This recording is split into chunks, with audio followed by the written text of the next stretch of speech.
इस हुकूमत को और उनके पीछे जो इदारे हैं, मैं इनको ये पैगाम देना चाहता हूं कि 26 नवंबर को हमें अपनी रियासत और इसके इदारों से ये उम्मीद नहीं थी कि आप हम पे गोलियां चलाएंगे।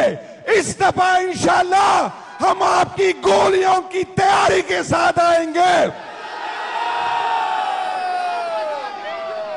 मैं इंटीरियर मिनिस्टर जो कह रहा है कि दोबारा वही करेंगे, आपको शर्म आनी चाहिए कि आपने एक पुरअमन एहतिजाज में एक पॉलिटिकल वर्कर पे आपने गोलियां चलाई और इंशाअल्लाह जब खान इस्तीफा हुक्म करेंगे तो आपका चाल भी ठीक करेंगे और आपका डाल भी ठीक करेंगे।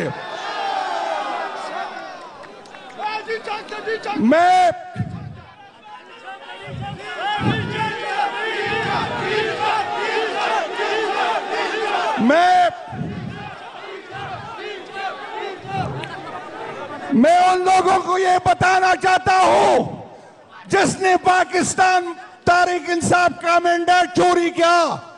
पिछली साल 8 फरवरी को लोग इमरान खान साहब कैसे थे और आज इस 8 फरवरी को फिर लोग इमरान खान साहब के हैं।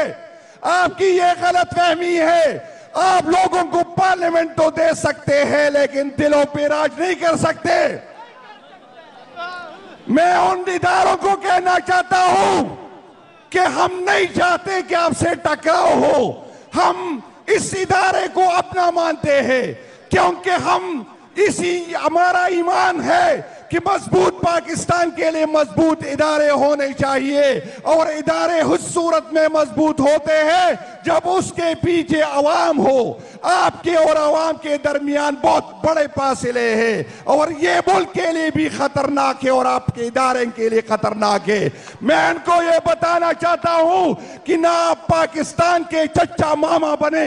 ये मुल्क मेरा है, ये जमीन मेरी है और न इस इदारों के आप सरकारी नौकर है और आप ये इदारे छोड़ के चले जाएंगे। लेकिन इस इदारों को मैं ऑन करता हूं, इस मुल्क को मैं ऑन करता हूं। ये मेरा मुल्क है, ये मेरे इदारे हैं।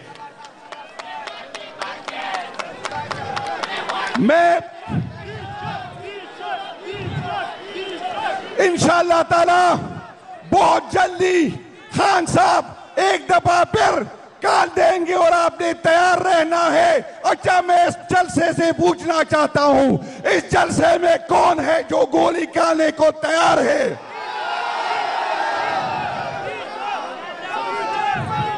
हमें भागने की ताने देने वालों, हमें तारीख का पता है कि कौन भागता है और कब भागता है।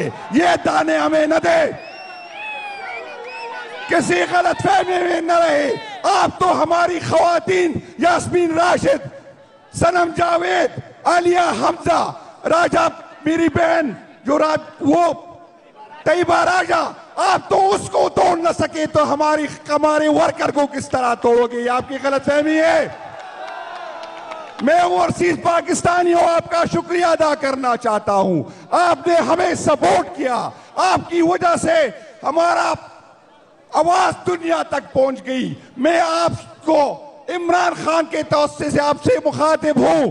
आप अपने ये रेमिटेंसेस उस वक्त तक इस मुल्क को न बल्टे जब तक कानून की हुक्मरानी न हो, जब तक आईन की गुमानानी न हो, क्योंकि ये रेमिटेंसेस जो उन इदारों को जो हम अपने टैक्स से देते हैं, हम उनको सरहदों की तहफ़्फ़ुज़ के देते हैं, लेकिन सरहद का तहफ़्फ़ुज़ तो इससे हो नहीं सकता। वो यहाँ पर पार्टियां बनाता है और पार्टियां गिराता है, वो हमदर्दियां तब्दील करते हैं। वो इसी पैसों से हमारे बेडरूम और हमारे वॉशरूम में कैमरे लगाते हैं ताकि कल हमें ब्लैकमेल करे।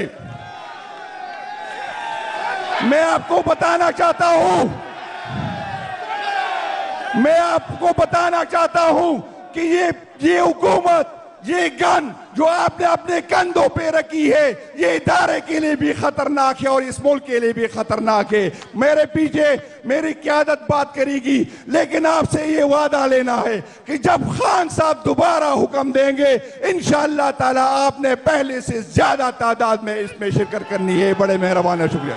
बिस्मिल्लाहिर्रहमानिर्रहीम, अस्सलाम वालेकुम वरहमतुल्लाहि वबरकातुहू। मैं आज़म दर्द, आप मेरा यूट्यूब चैनल देख रहे हैं, सुन रहे हैं आज़म दर्द ऑफिशियल। अल्लाह पाक आपको सलामत रखे, हंसता बसता फूलों की तरह महकता हुआ रखे। नमाज 5 वक्त अदा किया करें, वालिदैन की खिदमत करते रहा करें, हमसायों का रखे खास ख्याल, हमेशा हक और सच की आवाज़ को बुलंद करते रहा करें। जहाँ देखें किसी के साथ जुल्म ज्यादती, वहीं पर अपने होने का सबूत दीजिए।